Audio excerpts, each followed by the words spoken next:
તો હેલો મિત્રો, સ્વાગત છે તમારું આ પહેલા વ્લોગમાં. આમાં જોઈ રહ્યા છો તમે પાછળ જે આપણું ખેત છે, આમાં જીરાની ખેતી કરવાની છે. હા, આમાં 2 વાર દાંતા માર્યા છે, 1 વાર રામ મારી છે, અને હવે કાલ જીરાનું વાવણું કરવાનું છે. ને હા, બીજું બધું પણ છે. આપણે જોવા ટ્રેક્ટર છે, પાછળ ટ્રેક્ટર છે, પાછળ લાઈન પડી છે, સાર પડી છે. સારું જેમનું છે, કોઈને જોવે તો કહેજો. સારા ભાવે અને સસ્તા ભાવે નહીં મળે, બરાબર? જોઈ લો, આ છે, આ બાજુ આપણી ભેંસો છે, આ આપણું ખેતર છે પાછળ. આપણું ખેતર છે પાછળ, આપણું સાપરું છે. હાલ આપણે એક મશીન મૂક્યું છે એક જગ્યાએ, ત્યાંથી પાણી આવે છે. અહીંયા ત્યાંથી પાણી આપણે અહીં લેવાનું છે. તો હાલ એ મશીન ચાલુ છે, તો આપણે અહીંયા જવાનું છે. હવે તો ચાલો જઈએ. પહેલાં અહીંયા જોઈ કેટલું છે, શું છે. તો આપણે આવી ગયા છીએ ખાડે, કે જ્યાં પાણી ચાલુ છે હાલ.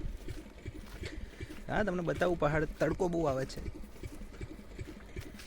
તડકે જ રહેવાનું છે ને આપણે તો.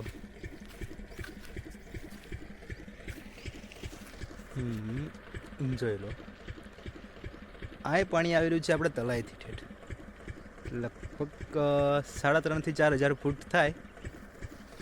એટલે ત્યાંથી પાણી અહીં આવી રહ્યું છે. ત્યાં પણ એક મશીન છે, ત્યાં મશીનથી આવી રહ્યું છે. અને અહીંથી પાણી હવે જે બીજા આમ સામે ખેતર છે, એમનો માલ ચાલી રહ્યું છે. એમનું પી રહેશે, પછી બીજા 1-2 જણાનું છે, પછી અમારામાં આવશે પાણી. બધું છે એવું, એટલે ચાલ્યા રાખશે હવે.